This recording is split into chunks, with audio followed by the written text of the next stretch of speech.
Welcome to Three Witches and a Druid podcast, a Canadian podcast about paganism in today's modern society.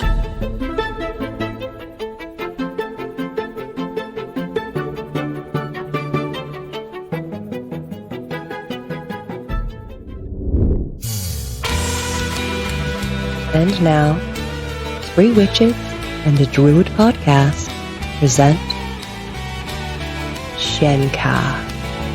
Sitting on the sidewalk with your head in your hand. Too old to be a boy, too tired to be a man. They never let you in on the master plan, but do you really care? Never any goals, all you wanna do is live. You've given your all till there's nothing left to give. They'll be smiling in your face while they're giving you the shiv, but that's how the game is played. You're running out of alibis, you're running out of time. Life amounts to nothing when existing is a crime. Disappearance for your sin, suffocating of the end. Just what they call poetic justice.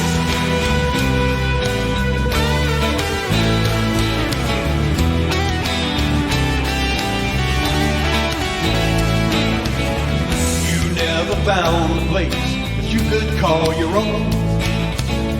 Now you're stupid in the gutter with a trash can for a throne.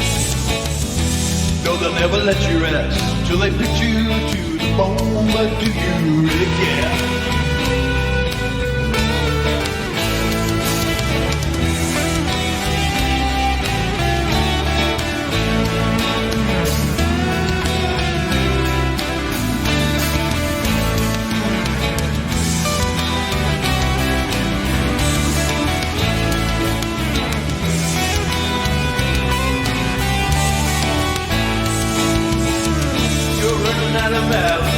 You're running out of time. Life amounts to nothing when existing is a crime. It's just a penance for your sin, the beginning of the end. Just what they call poetic justice.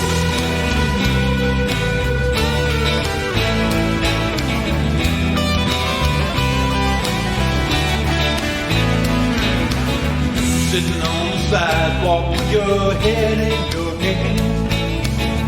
Too old to be a boy, too tired to be a man. Get up off your ass, it's time to make a stand. Stop feeling sorry for yourself. Time is gonna come when you'll be given what you get. If you want to learn to gamble, then you got to learn to bet. Get the cameras ready, get the spool up on the set. Lights, camera, and action. You're running out of alibis, you're running out of time. Life amounts to something when you give yourself some time. Time is done for winning, it is just beginning. What they call poetic justice.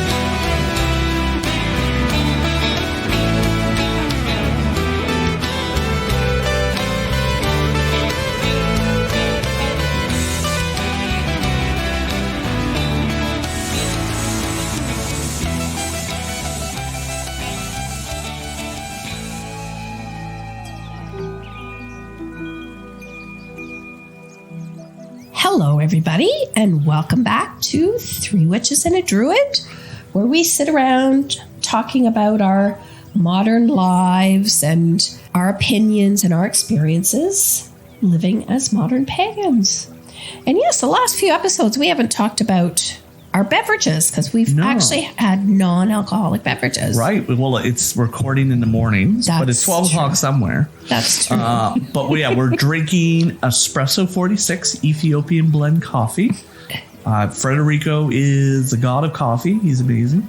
This is my favorite coffee. It is very tasty. It is. And I normally take a lot of cream, like milk and coffee generally doesn't cut it for me. This is lovely. Yeah. I drink this black. Yeah. Most of the time I need a sweetener, but this is fine. Anyways. And Maeve is here drinking kitty water. Yes. Kitty water. Sharing it with the cat. Yes. I am Margot. And I am Maeve. Gwen. And I'm Brian. So today's topic, we are going to discuss what we call dollar store paganism. Just the idea that paganism does not need to be expensive. It can be done on the cheap and affordably. We're not referring to just like buying stuff at the dollar store. We're going to talk about a variety of ways to get tools or things that you need, and even the idea that you don't need anything. Again, another little mystery story. I would have folks come in and, want to buy a chalice and a pentacle and an athame, and would be like frantic almost trying to find the perfect items.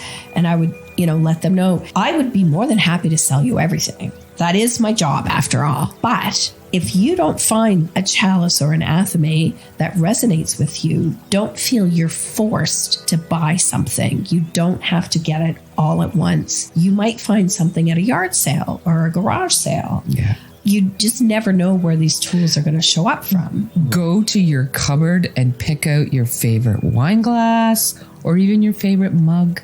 Yeah. Really, I do teach that, yes, all these things are lovely, but you don't even need to have them necessarily. There's nothing you can't do. Athames are nice, wands are nice, but it's not, you've got to have the energy in your hand to put through there in the first place. That's the most important thing. One of my favorite things to do is go thrifting and look for treasures. So I love going to Value Village and looking for things that can work as a chalice or a bell and such. I have this terrible story where I once bought this chalice and bell online, and I thought the bell was going to be really big and the chalice was going to be small, and that's what I was looking for, and it came out the opposite. The chalice was this massive gold cup thing. Looks like you win at a race, and then the bell was a super tiny little bell. And so when we ring the bell at ritual, because it's in our ritual case, Karen always makes fun of me because it's like ding ding ding, tinkle tinkle tinkle. Yeah, and I wanted like this big honking bell.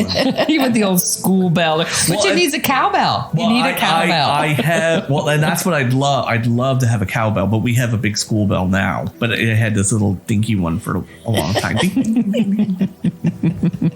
That's something I don't actually even have in my A bell? altar gear is a bell. Do you know? I get to go shopping. If you went to, a thrift store somewhere years ago, grandma's always had a little bell with, china bell with a little, little pattern on it or match their china or whatever. You find bells all the time, so keep your eye open there. Mm-hmm. I have a nice brass bell. That was a gift. You know what? A nice bell. I lie. It's not a bell in our thing anymore. It's a big triangle. Like one of those dinner triangles. Yeah. But yeah, so the idea is that your ritual tools don't need to be expensive. I personally have a caveat. We were discussing this before we started recording, that I am a strong believer that things don't need to be expensive. You have to understand where your tools are coming from. So I'm a big supporter of purchasing pre-used things from Value Village, thrifting, that sort of thing. I do have a personal issue buying things online or from in a cheapo store where the product may come from China and may be a product of, say, slave labor or child labor or something, because that energy then exists in that object and you're just bringing that into your ritual. I understand what you're saying, and I get that absolutely. But if that's where you can get your candles and that's what you can afford, at least cleanse them. Yeah. Get a little bit of incense and cleanse them first. Yeah. You say bringing that energy into your ritual, but if that's what you can do, you were saying, Gwen, give it a cleanse, and whatnot. I do find that a lot of times with things represented on my altar, if I can find things out in nature, I need a wand, blah, that's made of this and this metal and material, and no, just go find yourself a stick in the woods. Yeah, I've got a whole whack of cuttings from Loretta's wisteria Yes. out on my deck that would make either perfect wands or wonderful broomstick handles or something. So we need to come up with a craft sometime. Sorry, Rhonda. Yeah. Sorry, Rhonda. Well, it sounds like you have a really great workshop for the festival this summer. Oh, man. Well, here's an interesting idea with that. People saying crafting workshops and whatever. Even if you wanted to make a broom, but you're like, oh, I don't know how to weave all those other sticks in. You know what? You could have the stick, the wisteria part of it, and just go outside and pick yourself a fern or some grass or a couple of leaves or something and tie it on each time you needed to do it freshly for your ritual. That's a good That's a idea good as because well. a lot of us, I got one from Sky years ago for my mother, and it was all intricately this. I'm like, oh, I can't do that. But there's also YouTube teaching you how to, find materials and make your own, and that would be another route to go. Again, there's also crying. Yes. But as much as I will go buy my candles at the dollar store, no problem at all.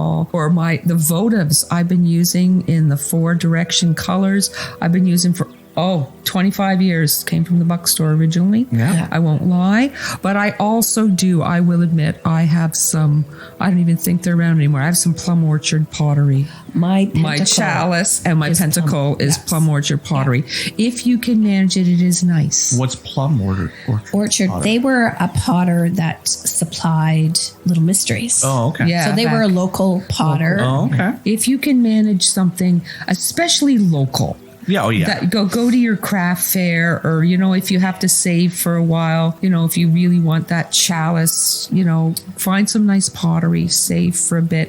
I think something you were saying about, I'll sell it to you. Don't think you have to have it all at once. Well, that's sort of what I meant. Biggie, You don't have to outfit your altar all at once. You can wait until you find something you can use as an athame at a garage sale somewhere, or find your chalice at a thrift store, and give everything a good cleanse, because you want them to be beautiful to you. You want them to connect to you.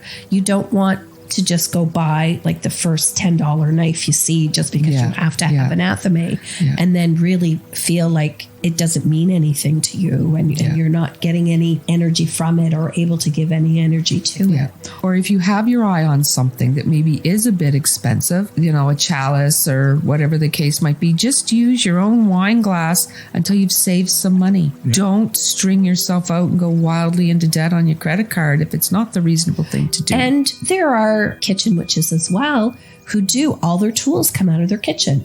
This is my favorite knife that I use for chopping vegetables every day. This is the knife I use to do my magic as well, because then that energy is being transferred into my everyday life as well. Yes. Something Gwen had mentioned before we started recording was trading. Yeah. It's really common in the artisan community where it's sort of a craft for a craft. You make deals. The shows shut down, the events close, and you look around, you go, I really love your stuff. And somebody says, I really like your stuff. And before you know it, you've been able to trade. But I know many years ago when I had a different schedule, Maeve and I would trade, and she would take good care of me and give me breakfast, and I would give her a Reiki treatment once a week. And that went on for a long time. A long time. And it was really lovely for me because Dave would be at work. I had company for a meal that I didn't have to make, and she's a lovely cook. And you probably would not have been in a position to fork out that cash at that time in your life. It wasn't. For a weekly Reiki treatment, which I totally understand.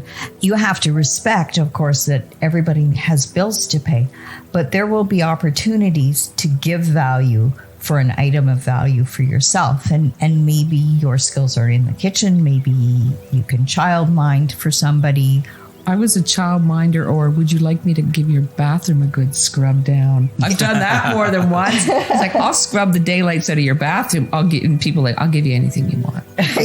Scrub my bathroom, and don't feel if you're not a crafty or an artisan person, you don't have something to offer. Yes, exactly. Because you certainly can, especially child minding. Yeah. Yes. Especially child minding. Why don't you and your friend or significant other go out to the movies and dinner for a night, and I'll come sit with your kid, and in return, if you make this, why don't you give me that?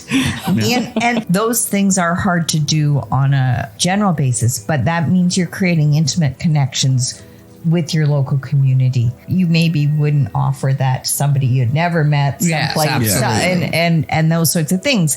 But this is a way that also draws communities together, these sharing of skills and gifts. Yeah. I have a trade with a local artisan for a broom, and she needed a sign made for her craft. So we're doing that trade, and the broom is stunning, and I'm very excited to get it at some point. That's so awesome. I would love that. I saw those pentagrams you were making out there. You were burning up. Yeah. If I thought a night or two of babysitting your kid would get me one of those, I'd be over in a minute. We can arrange that. He likes you too. So There's that sort of another aspect, which I sort of hadn't really thought about the environmental impacts of before, but I do have very fond memories of a big van load of us on going down to the valley and staying at Maeve's parents overnight before heading off to the gathering. 6 of us stopping in at the dollar store and buying accoutrements for the weekend, whether it was, headbands with sparkly pom-poms on them or... I still have mine when we came in our gang colors. I still have mine because I'm such a pack rat.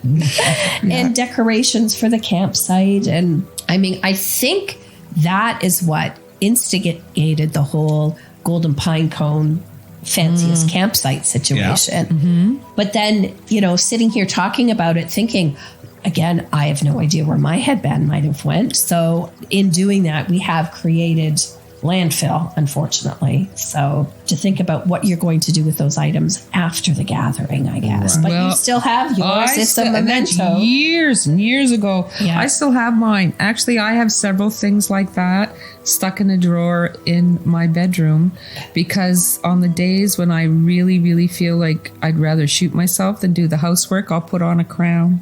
That's not a joke. I have a crown or two that I put on and do the housework in. I know there's nothing wrong with that. Karen has Mickey Mouse ears that she wears.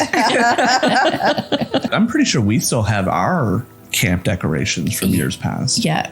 To get them out again. Yeah. I'm more so a big supporter of thrifting. Yes. So I like I say, I like going treasure hunting and antique stores too.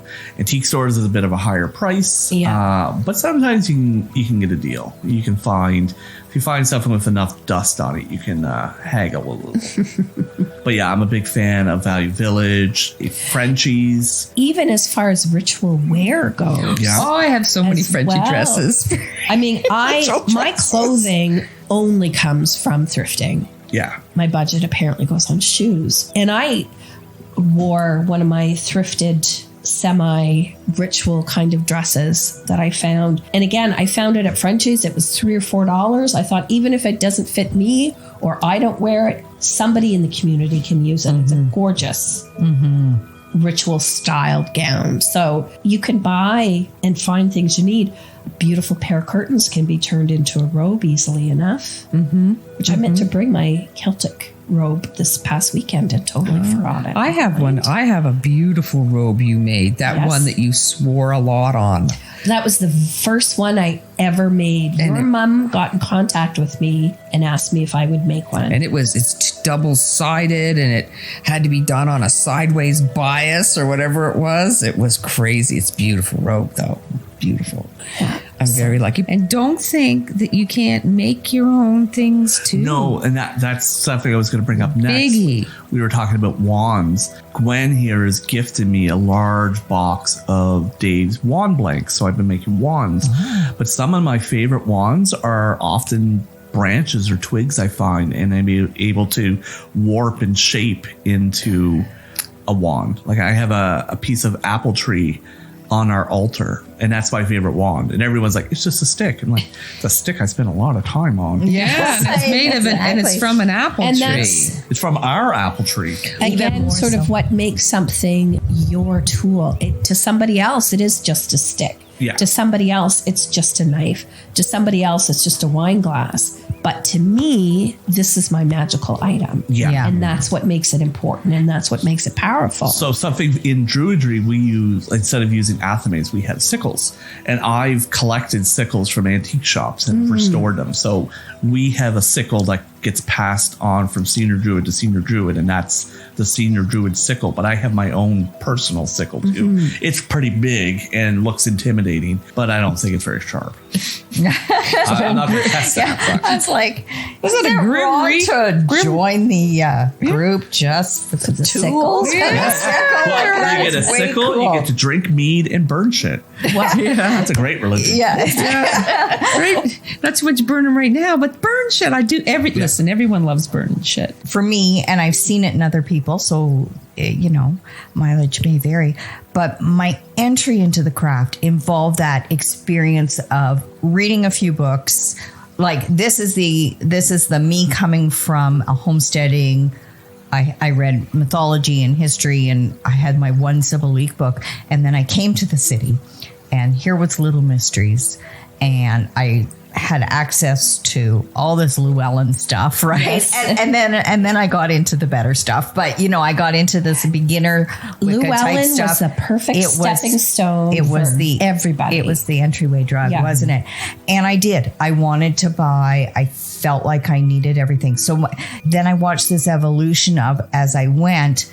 Then I kind of went hardcore the other way, and I went maybe a year or two where I was like, no, it's in me, that energetic, that magical experience is in me. You don't need any shit. It's all supposed to be in my brain. And of course, that's a lot of ego and everything else, because why do you not want beautiful things around you anyway? And so I did almost no tools in my personal expression of faith, maybe a candle, but that's about it. And then I came back around saying, I want to surround myself with beautiful things. And if something facilitates and makes that, and that's what tools are there for, right? Yeah. They're to make that experience stronger and easier, all those things. So I came back around, and by this time, Dave's artistry had shifted, and he was doing more faith-based work. And we were meeting a lot of people with lovely crafting and artistic abilities and made wonderful things. And I was being a lot more judicious. And now I have these things that I love, but I am finding that my practice has changed again. And I want to be really embedded in this Nova Scotia environment that we live in. Mm-hmm. And so I am doing that. This herb from my garden, this wood from here, this stone. Instead of working with these maybe beautiful Brazilian amethysts, I'm working from that amethyst of lesser quality that I found, in Scottsbluff, or I'm working with the gravel in my actual driveway sort of thing for its properties, because I want my experience to be more embodied. So I think also none of this is a lifetime commitment. Your practice will change. Mm-hmm. Yes. I find that too. And this is something I didn't come to till much later. I didn't pay much attention to it. But here in Halifax, Nova Scotia, we're very much sitting on we're basically sitting on a slab of granite. Oh, yeah. Mm-hmm. Halifax and surrounding areas is just a giant slab of granite with some soil on top. What are the properties of granite? Mm-hmm. Yeah. How can you bring that into your life and into your practice? And a lot of that, I do know that it also happens here more frequently than you think. People switch the elemental correspondences, because here the east is water. Yes. And the west would be more air as you go across the prairies and whatnot. So people often will switch the elemental association. That goes back to the conversation of your location determines a lot of these things. A lot of these things. And I've always been, but this is another thing. And I will say, we've probably said it already, just finding things around you in nature. You can find shells on the beach if you live near the water. You can find particular rocks or leaves or, just anything that's around. You never know what you might find. Yeah. I have a piece off of a tree or a piece of stick shaped like a skull sitting on the windowsill in my kitchen.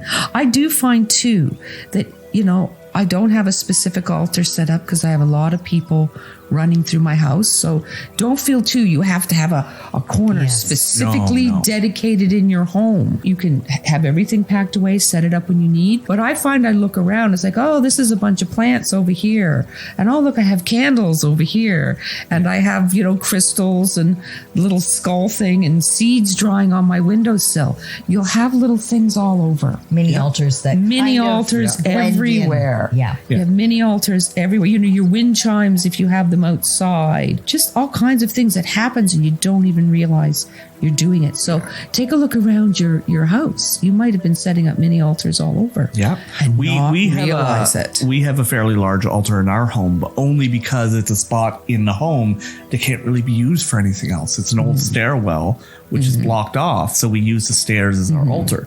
If it wasn't for that, we probably wouldn't have an altar in a home because we just don't have the room for it. Yeah.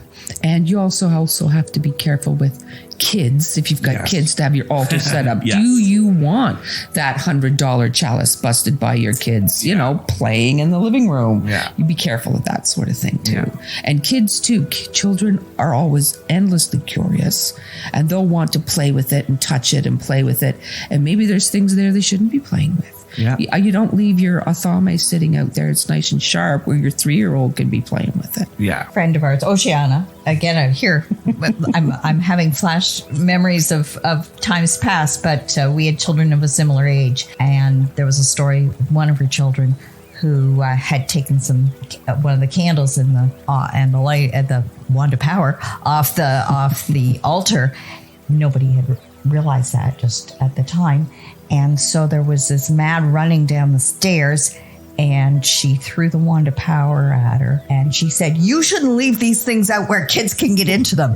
and Oceana was like, oh, ran up the stairs and there was a little fire under the bed. Oh, wow. So yes, kids watch, they mimic. Yeah. And so be careful. Yeah.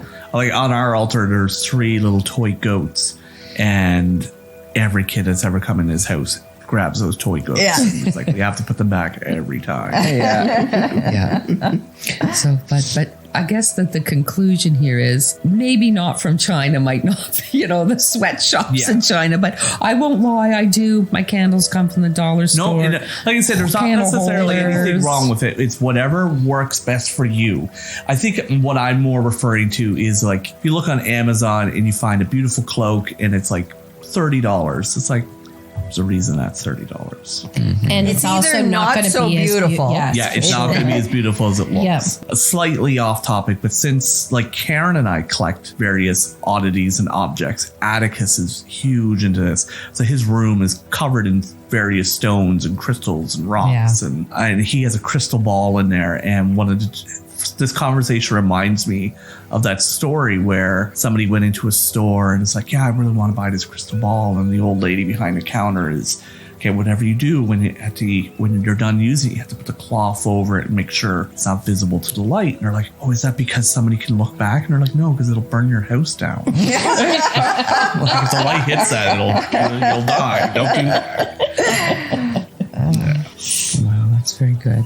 Well, look, thank you all very much for tuning in. We're always happy to be sharing with you. And if you have any questions or comments, you can certainly contact us on our Facebook page. And we are always looking for suggestions for new shows to keep things fresh and interesting.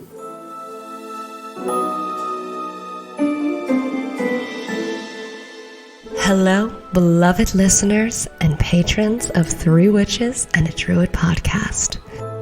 We would like to take a moment to express our heartfelt gratitude for your unwavering support of our podcast. With your encouragement, we have been able to explore and celebrate the rich and diverse world of paganism and spirituality, we feel blessed to have had the opportunity to share our knowledge and experiences with you. As we continue to grow and evolve, we invite you to join us on this journey and become a Patreon member of our podcast. Your contribution will help us to continue creating quality content and provide you with more exciting episodes filled with wisdom, insights, and a little enchantment. By becoming a Patreon member, you will not only support our mission, but you will also have access to exclusive content, behind the scenes goodies, discounts, and much, much more. Together, we can create a thriving and supportive community.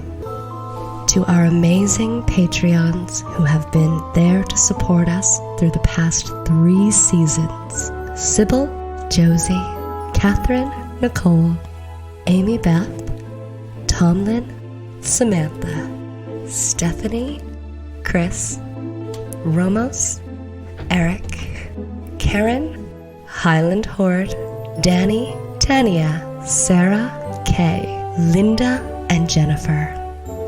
We thank you from the bottom of our hearts for being a part of our 3 Witches and a Druid family.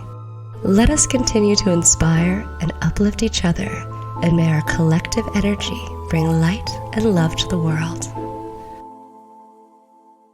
Everybody take care, and I hope you're having a good summer. So until next time, everyone, merry meet, Merry part. and merry meet again. Blessed be. This has been 3 Witches and a Druid podcast. Thanks for listening.